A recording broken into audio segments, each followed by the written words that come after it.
eras. Oh, que coisa, está revelado agora, pode ser revelado nesses últimos dias. Não foi revelado em seu dia, revelado agora, enquanto nós vamos vivendo.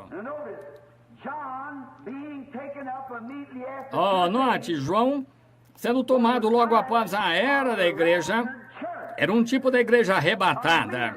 Imediatamente depois que a era da igreja terminar, esta era da igreja de Laodiceia, então vem o arrebatamento. A igreja sobe como João subiu. A presença de Deus. Isso envolve a minha alma. Ser arrebatado. Estar no arrebatamento da igreja. Este lugar, o livro de Apocalipse está escrito, veja, no final da era da igreja.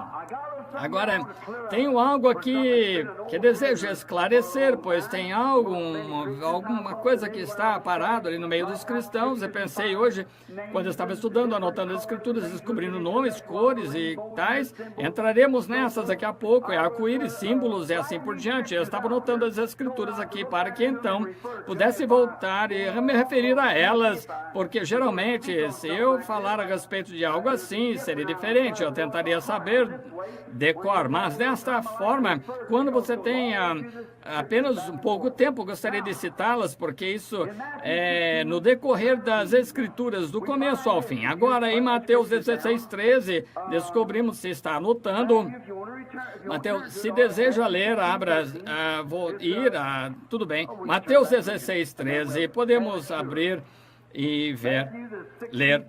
E então teremos certeza disso. Mateus capítulo 16, versículo 13. Ouçam atentamente enquanto lemos. 16:13. Quando Pedro chegou, e chegando Jesus às partes de Cesareia de Filipe, interrogou os seus discípulos, dizendo: quem dizem os homens ser o Filho do Homem? Disseram uns João Batista, outros Jeremias ou um dos profetas. Disse-lhes a ele: e vós quem dizer ser eu? E Simão Pedro, respondendo, disse: tu és o Cristo, filho do Deus vivo. E Jesus respondendo, disse-lhe: bem-aventurado és tu, Simão Bar-Jonas. Não te revelaste, isso não foi revelado pela carne e sangue, mas meu Pai que está nos céus. Pois também eu te digo que tu és Pedro, e sobre esta pedra edificaria a minha igreja, e as portas do inferno não prevalecerão contra ela.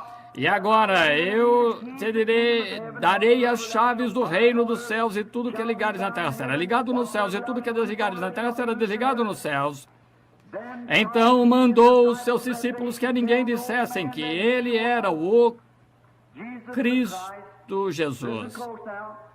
Ouçam atentamente agora, isso mesmo. Pois o tempo começa, pois naquele tempo ele começou. Quero pegar outro, você pode ler mais adiante. Pegue versículo 28, porque pode ler o restante quando chegar em casa. Em verdade vos digo que há alguns aqui dos que aqui estão que não provarão a morte até que vejam vir o Filho do Homem no seu reino. Pense nisso. Alguns dos que estão aqui, não provarão a morte, até que vejam o Filho do Homem vir em seu reino. Que afirmação! Como os críticos gostam de pegar isso e mostrar quão tolo é. Veja como gostam de pegar isso. Acontece que não sabem nada a respeito. Isso mesmo. Depois da confissão da rocha, Pedro, a qual sabemos que a sua confissão, ele edificaria sua igreja nessa mesma rocha. Não Pedro, sendo uma pedrinha, como a Igreja Católica Romana tenta dizer, mas a confissão de Pedro através da revelação. Essa é a igreja. Deus revelará, não a confissão deste homem, porque mais tarde ele se apostataria, mas não a confissão dele sendo o Filho de Deus, porque eles sabiam que ele era o Filho de Deus. Pedro acabou de dizer isso, mas o que era? A revelação tinha sido revelada do céu, que ele era o Filho de Deus. Disse: carne e sangue não te revelou isto, mas meu Pai que está no céu revelou. Sobre esta pedra da confissão, edificarei a minha igreja, e as portas do inferno não prevalecerão contra ela. Estamos ficando sem tempo. Rapidamente aqui agora, poderemos entrar nisso. E queremos ver como flui aqui dentro do ser humano. É uma bela história. Bem, aqui, se pudermos pegar nisso. Sim, a rocha, a confissão que Pedro, ele edificaria sua igreja sobre... Baseado na confissão de Pedro, ele disse, alguns os que estão aqui não provarão da morte até que vejam o Filho de Deus vindo em seu reino. Agora lembrem-se, ele falou a alguns isso quer dizer mais de um, não é? Alguns seriam muitos, mais do que um, mas agora vejam, todos os seus discípulos estavam de pé ali e ele estava perguntando a cada um deles o que acha a respeito disso e o que acha a respeito daquilo. Mas ele disse, alguns de vocês que estão aqui, alguns que estão aqui não provarão a morte até que vejam o Filho do Homem vindo em seu reino. Oh, que coisa! Que afirmação! Pense, há 2000 anos isso foi declarado, foi. É a palavra de Deus infalível, cada palavra que ele disse acontecerá. Agora, se desejam abrir no capítulo 17 de Mateus, está próximo. Quando alguns dias depois disso, tomou Pedro, Tiago e João, foram à montanha à parte para testemunhar. Pedro, Tiago e João, e eles viram o reino de Deus vir em poder, e eles viram o ensaio da vinda do reino de Deus. Amém! Foi-lhes mostrado e assistiram o ensaio da vinda do reino de Deus, a introdução do milênio. Eles assistiram o ensaio. Algum tempo atrás, um grupo de ministros, Oral Roberts era um deles, Cecil B. DeMille escreveu estes 10 mandamentos, telefonou para Marsha Carrion e Roberts, muitos pregadores pelo país, qualquer pregador poderia vir, convidou-os até o estúdio dele, onde foi feito o filme, e os deixou ver a pré-estreia, antes que fosse exibido, que estavam cobrando $25 pelo ingresso, mas ele disse, veja a pré-estreia, se pudessem dar opinião, se houvesse alguma crítica a respeito, poderia ser dito, e tal, e o viram antes do público ver, e Jesus disse, alguns dos que estão aqui, amém, não provarão a morte até que vejam o reino de Deus vindo em poder. Ou vejam o Filho do Homem vir em seu reino, melhor dizendo. Vejam o Filho do Homem vindo em seu reino. Poucos dias depois disso, ele levou Pedro, Tiago e João, foram ao alto do monte e transfigurou-se diante deles. O sol brilhando, não seria como suas vestes que ele estava usando. Quantas vezes falamos isso nas parábolas através da Bíblia? Porque pode pegar uma parte da Escritura e ligá-la a toda a Bíblia. Isso mesmo, não há nenhum vazamento em parte alguma. Está toda revestida de poder de Deus. O diabo não poderia pressioná-lo se quisesse. Isso mesmo, não pode entrar nessas pessoas santas que colocaram seus testemunhos ali, creram no reino de Deus e pegaram a Escritura e a revestiram com o poder do Espírito Santo, levaram e a lavaram no sangue. O mundo não pode entrar neles, o diabo não pode entrar. Estão mortos, sua vida está escondida em Cristo, através do selo de Deus pelo Espírito Santo. Como pode o diabo incomodá-los? Aí estão, nesta condição agora. Lá nesse lugar, então, ele viu a vinda, ou o ensaio. Qual foi a primeira coisa que viu? A primeira coisa que viu na vinda foi Moisés. Representava os santos mortos que seriam ressuscitados. Elias estava ali de pé. Quero que você note o que acontecerá. Ali estava Moisés primeiro. Estas são todas estas 6 eras que dormiram, 6 eras da igreja. Não somente isso, mas Elias estava ali, o mensageiro do último dia, com seu grupo, e ele foi transfigurado no arrebatamento. Amém. Agora, no futuro, esperando a vinda. Não eram todos que estavam reunidos com ele. Que coisa! Que foi isso? Sua promessa a Pedro, Tiago e João, que foi cumprida. Isso mesmo. Porque ele disse, alguns dos que estão aqui não provarão a morte até que vejam a vinda do Filho do Homem em seu reino. E eles viram o ensaio disso. E depois disto veio, ou depois da ressurreição, eu gostaria de lhes trazer outra coisa. Depois que Jesus morreu, foi sepultado em São João 21:20. Algum crítico começou isto nos dias primitivos.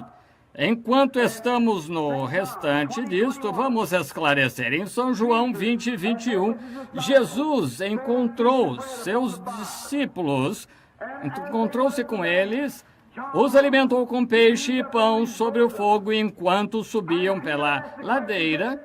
João se inclinou sobre seu peito e Pedro fez uma pergunta. Disse: o que acontecerá com este homem? Jesus amava João. João era um homem de amor. E ele disse: o que acontecerá com este homem? Qual será o seu estado? Qual será o seu futuro?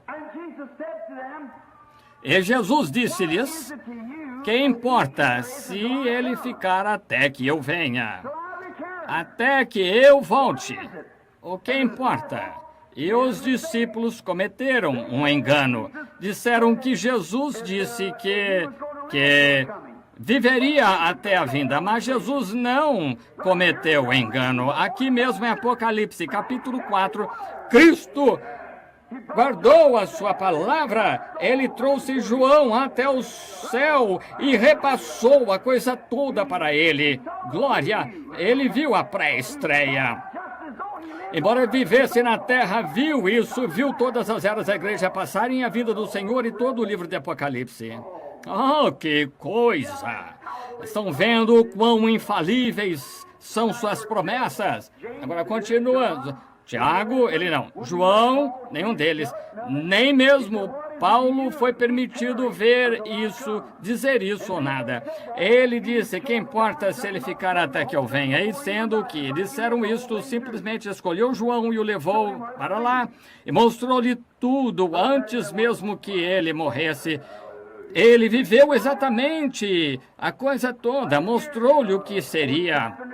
Irmão Pat, não é maravilhoso? Veja, o tomou lá em cima, levou-o lá. Bem, aqui, começando no capítulo 4, versículo 2, está aprovado. Ele lhe mostrou todas as coisas que eram, que são, que hão de vir. Ele lhe mostrou a era da igreja, a vinda dos judeus, o derramamento das pragas, arrebatamento, a vinda novamente, o milênio e o lar eterno de seus salvos, como se ele estivesse vivendo através de tudo e viu tudo acontecer. Ele apenas levou lá para cima, mostrou o filme de sua vida e deixou que visse o ensaio de tudo. Oh, que coisa! Arrebatado, cheio da sua promessa em Apocalipse 4:2, antes de sua morte, foi levado em espírito e viu as coisas como se as tivesse vivido. Ele viu o ensaio de tudo isso, embora ele tenha visto em visão exatamente o que teria acontecido e o que aconteceu na terra naquela época, até a vinda do Senhor Jesus, mostrou-lhe em visão. Então os discípulos, ou ninguém que já disse que ele disse que viria naquela era, ele disse: como será a vocês? De algum modo, ele tardar até que ele venha, que eu venha. Então ele o levou para cima, apenas ensaiou as coisas para ele e mostrou-lhe o que aconteceria. Simplesmente gosto demais disso, que coisa. E observe agora, vamos ver o que foi isso. E logo fui arrebatado em espírito, eis que um trono estava posto no céu e um assentado sobre o trono. Havia uma voz que o chamou. Que voz? Não posso me afastar disso. Essa voz daquele lá atrás. Então ele olhou lá embaixo, ele lhe mostrou todas as eras da igreja, porque estava nas eras da igreja, os 7 castiçais de ouro. Então ouviu aquela voz, depois que cessaram as eras da igreja, aquela voz deixou a terra, subiu. Quando ele chegou na glória, ele o viu e disse: suba aqui, então vou lhe mostrar o que acontecerá daqui em diante. Que coisa! Aquela voz, vamos falar dessa voz essa noite. Tem algumas escrituras anotadas aqui. 1 Tessalonicenses 4, para ouvir o que esta voz vai dizer. Todos sabemos o que ela vai dizer antes de lermos, não é? Não sabemos o que vai acontecer. Nós sabemos o que vai acontecer. A trombeta de Deus soará e os mortos em Cristo ressuscitarão. Verdade? Você olha lá em 1 Tessalonicenses 4, 16, 17, a voz, aquela voz, que era a voz de Cristo, certo? A voz de Cristo, e a trombeta de Deus soará, e os que morreram em Cristo ressuscitarão primeiro, e os que ficarmos vivos seremos arrebatados juntamente com eles a encontrar o Senhor nos ares, e assim estaremos para sempre com o Senhor. A mesma voz que convocou João para subir, a mesma voz que disse a João, suba, é a mesma voz que convocará a igreja um dia, amém, convocará a igreja. Também a mesma voz que convocou João para subir, e a mesma voz que convocou Lázaro para sair da sepultura, a mesma voz do arcanjo. Cristo é a voz de arcanjo, a voz de arcanjos, está vendo? Oh, essa voz de trombeta de Cristo convocou João para subir, a mesma voz convocou Lázaro, observou na sepultura de Lázaro, quando ele falou em voz alta, ele não disse, Lázaro sai, Lázaro sai. Isto chamou dos mortos e respondeu, aqui estou. Ele surgiu dos mortos depois de estar morto e seu corpo apodrecido. Aquela mesma voz disse para João, sobe aqui, mostrar-lhe-ei algumas coisas que estão para acontecer. Essa mesma voz que soará quando os mortos em Cristo ressuscitarem, pois a trombeta,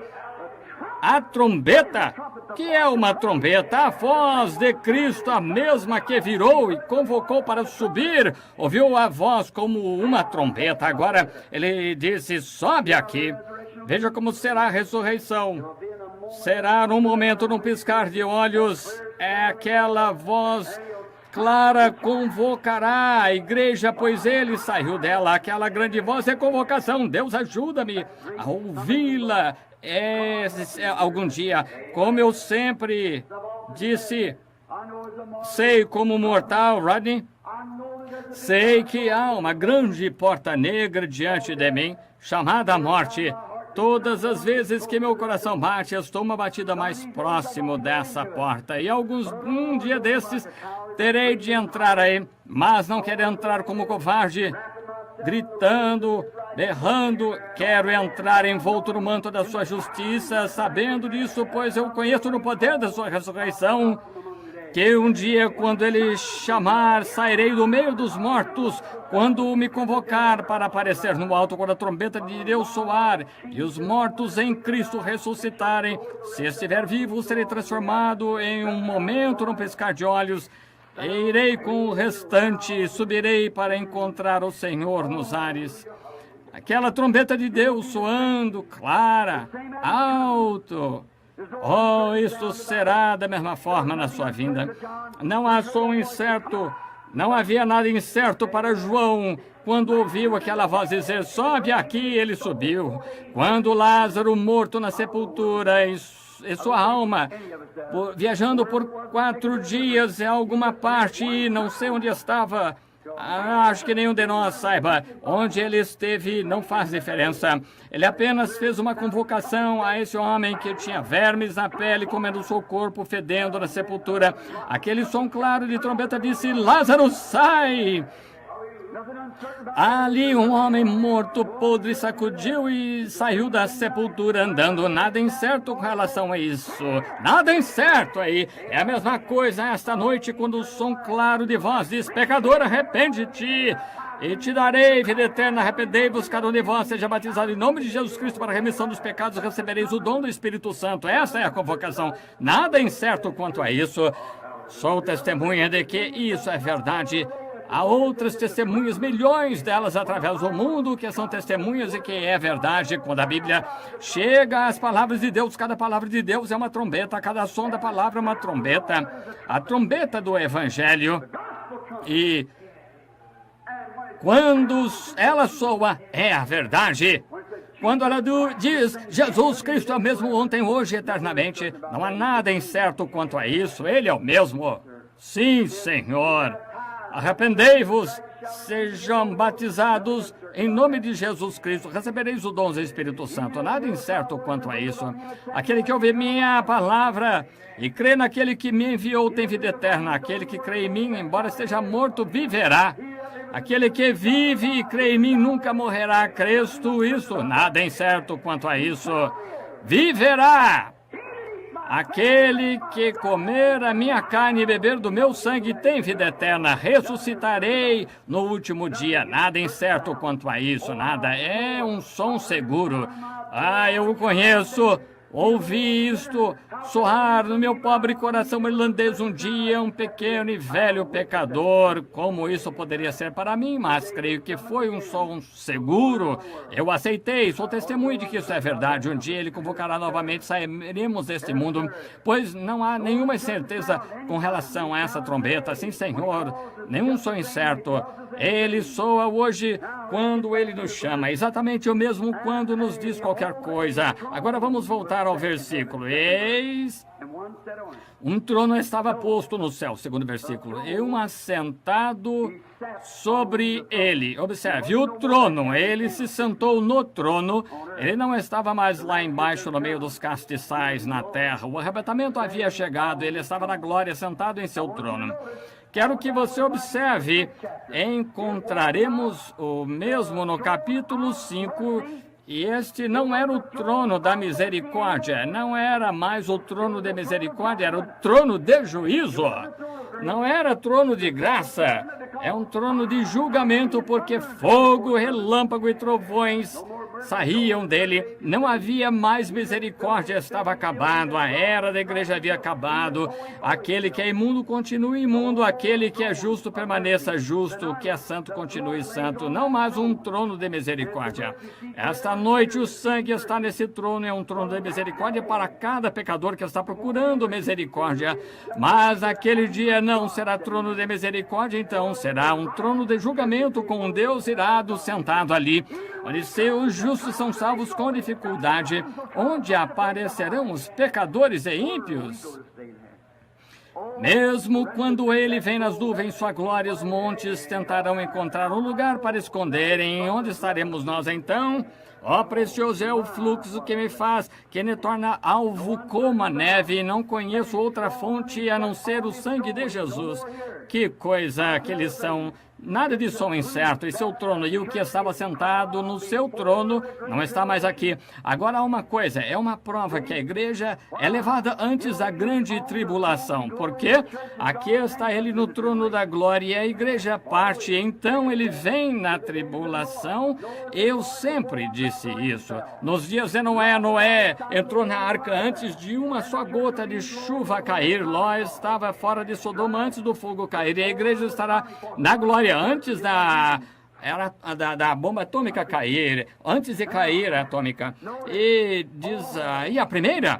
Ela caiu sobre pagãos não cristãos. Agora observe, consumou sua obra na terra e levou a sua igreja, e agora ele envia o julgamento. O mundo o rejeitou, ele enviou o seu julgamento, ele e a sua igreja terão ido para a glória. João, na ilha de Patmos, um revelador para a igreja, como no tipo da igreja que foi levantada até a glória. Sobe aqui, mostrando, disse, representou a igreja. Para todos que ouvirem esta palavra, João a representou. João era o representante do sangue de Jesus Cristo, testemunha da palavra. Ele era uma testemunha do batismo do Espírito Santo. Tinha um companheirismo pessoal com Cristo, representava toda a igreja, pois cada homem, mulher, menino, menina que já creu em Cristo ou aceitou na mesma base, será convocado algum dia. Sobe para cá, será levado antes da tribulação.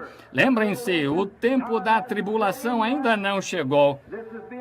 Será o tempo do estabelecimento do julgamento. João mostrando aqui, foi mostrado para João o que ia acontecer depois da era da igreja. Está vendo? Logo, assim.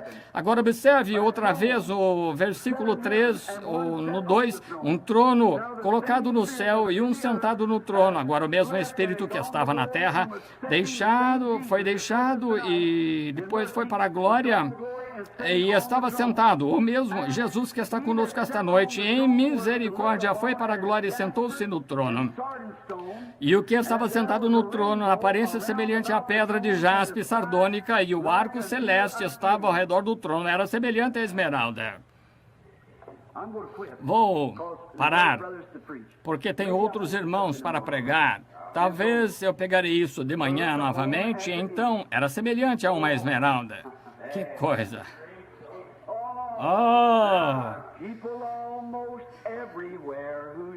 há pessoas por todos os lados cujos corações estão em chamas. Não ama isto? Fogo que caiu no Pentecostes, que limpou e os purificou, está ardendo agora dentro do meu coração. Glória ao seu nome. Podes tu também dizer, sou um dos tais. João, chamado, convocado pelo Senhor Jesus, prometido por Deus lá atrás, que veria a vinda do Filho do Homem. Pedro, Tiago, João e aqueles lá de pé presentes, quando Jesus falou-lhes e disse: alguns aqui que não provarão a morte até que vejam a chegada do Filho do Homem. Ele não disse todos que estavam aqui, mas alguns. Eles saíram uns poucos dias depois, viram a ordem do ensaio da ressurreição e a vinda do Senhor. Elias representava os santos mortos, quero dizer, Moisés, e sendo ressuscitado. Elias representava o trasladado por uma coluna. Moisés veio primeiro, então Elias. Elias era para ser o mensageiro do último dia, pois com ele, com seu grupo, viria a ressurreição, viria o arrebatamento, quero dizer. Moisés trazido na ressurreição e Elias trazido no grupo do arrebatamento, e ali ambos estavam representados, ali mesmo. E depois de um tempo observaram, então viram, e Pedro disse: construamos 3 tabernáculos, que alguns fiquem debaixo da lei e outros sob Elias, e vamos, alguns para este lado. Enquanto eles ainda estavam falando, uma voz falou e disse: este é o meu filho amado, a ele ouvi. E quando olharam, viram somente Jesus, e tudo havia se resumido em um. E ele era a luz, a verdade, o caminho, a porta, o arco-íris. Amanhã temos uma grande lição, Senhor permitindo. Amanhã pegaremos o julgamento. Pegaremos a pedra sardônica, veremos o que representa, qual é a sua parte, e pegaremos a jaspe, e pegaremos todas as diversas pedras, pegaremos tudo por Ezequiel, iremos a Gênesis, voltando para Apocalipse, por meio da Bíblia, unindo tudo, estas pedras, cores diversas, assim por diante. Então, procuraremos tratar disso diretamente aquilo, e veremos se não é certo. Está vendo? Veremos se não é a mesma cor e tudo mais, exatamente da mesma forma. E o mesmo Espírito Santo, o mesmo Deus, mostrando os mesmos sinais, as mesmas maravilhas, fazendo as mesmas coisas exatamente como ele prometeu. Ele disse a Pedro, Tiago e João e aqueles que estavam ali de pé, todos seus discípulos, disse: alguns de vós não provarão a morte até que vejam a vinda do Filho do Homem em seu reino. Disse a João, Pedro disse: o que fará com ele? Aquele sujeito, que acontecerá com ele? Que importa a você se ele vir minha vinda? A ele deixo viver para isto. Depois de todos eles que haviam morrido, João viveu para ver o poder e o ensaio da vinda, toda a cena em sua frente, até que o juízo acabasse no milênio que fosse introduzido. João viu cada pouquinho disso. O milênio havia terminado, havia começado a era do reino, então ele cumpre sua palavra. Marcaremos isso no versículo 2, o Senhor permitindo, começaremos o versículo 3 de manhã. Inclinemos a cabeça. Quantos esta noite nessa igreja sabem, meu irmão, irmã, que você será convocado um dia, esteja pronto ou não, se você está preparado ou não, será convocado para encontrar-se com Deus. Aquela trombeta vai soar, e quando isso acontecer, soará como condenação para você, e onde você nunca viverá novamente, será atormentado nas profundezas do inferno do diabo por talvez milhões de anos, e eles serão convocados para o alto para encontrar com os santos gloriosos. Simplesmente tão certo quanto Deus cumpriu a sua palavra para Pedro, Tiago e João, tão certo quanto ele cumpriu para João, o amado revelador, tão certo quanto ele cumpriu sua promessa no decorrer das eras. É certo que ele prometeu que ele enviaria nos seus últimos dias uma chuva tardia, traria de volta o mesmo Espírito que estava sobre a terra. Nele a luz viria no entardecer e mostraria o mesmo poder, os mesmos sinais, tudo o que ele fez no seu dia, ele mostraria novamente nesta porta aberta, nesse último dia. Aqui está, temos isso bem aqui conosco, o Espírito Santo de Jesus Cristo mesmo, ontem, hoje, eternamente. Ele está pregando para você, ensinando, tentando fazer você ver o que é certo e o que é errado. O Espírito Santo, ele mesmo falando através de lábios humanos, operando no meio dos seres humanos, tentando ano mostrar misericórdia e graça. E se você ainda não recebeu esta noite da véspera de Ano Novo, gostaria de levantar a mão para Deus e dizer: Deus, deixa-me receber o poder que estava em João Revelador quando for convocado. Eu aparecerei diante de ti em paz como ele apareceu. Levante a mão. Deus abençoe. Deus abençoe. Por toda a igreja, Deus abençoe. Deixa eu estar pronto para responder minhas convocações. Nosso Pai Celestial, nesta véspera de Ano Novo, mais ou menos em 2 horas terminará, haverá um novo ano. O que fizemos este ano foi feito. Eu mesmo, em vergonha de muitas coisas que fiz, me arrependo delas, Senhor. E há muitas coisas que tenho feito que muitos de meus irmãos não compreendem, muitos de meus irmãos aqui no campo não compreendem porque eu a fiz. Mas, Pai, eu as fiz porque fui dirigido a fazê-las. Rogo, Pai, que nunca me deixe ser envergonhado dessa liderança. Mas guia-me, Senhor, para continuar fazendo desde que seja dirigido a fazer. Ajuda-me, Deus, porque procuro sinceramente conhecer a Tua vontade para que eu possa fazê-la, para trazer como Tu me mostraste há muitos anos, quando saí desta igreja, o pão da vida para as pessoas do mundo, e vi aquela grande montanha de pão e santos com vestes brancas vindo de todas as partes da terra para comer esse pão da vida. Oh, Deus, deixa-me. Oh, Deus, nunca me deixes, nunca falhar em alimentar as pessoas com o pão da vida. Abençoa estas almas famintas aqui, que levantaram a mão neste momento. Estão buscando vida. Rogo que enches do Espírito Santo, Senhor, cada uma. Deus, concede e dá-lhes bênçãos. Ajuda nossos irmãos por todos os lugares. Abençoa nossos irmãos ministros que estão se preparando para subir agora em poucos minutos. Estarão falando. Rogo que eles distribuam o pão da vida para nós esta noite. Pai, enquanto estamos ouvindo atenta e reverentemente a voz, concede. Abençoa-nos que este novo ano possa se expandir com novas esperanças, trazendo novos pensamentos, novas revelações, novo poder. Oh, tudo que seja renovado para nós, Senhor, as Tuas bênçãos e promessas. Entregamos-nos com nossa oração em Tuas mãos, em nome de Jesus Cristo. Amém. Obrigado, meus irmãos e irmãs.